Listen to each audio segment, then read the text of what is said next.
Okay guys, magandang araw sa ating lahat. Ngayon po ay gagawa tayo ng banner. May customer tayong gusto mong pagawa ng banner. Unang step natin dyan, maggugupit tayo ng tela. Ang ginamit kong tela dyan is cotton spandex. May 140 GSM white. Kasi pang process na gagamitin natin is white lang ang applicable.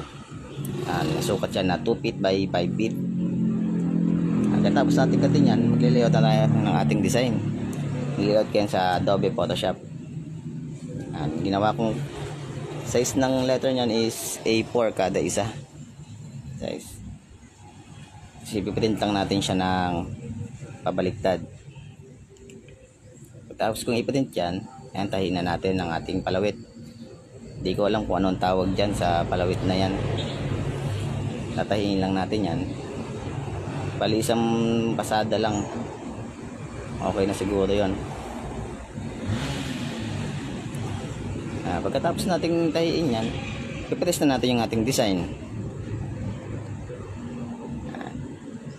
Sublimation pala yung process nyan. Press natin ng 200 ang init, 30 seconds ang tagal. Pagkatapos natin i-press yan,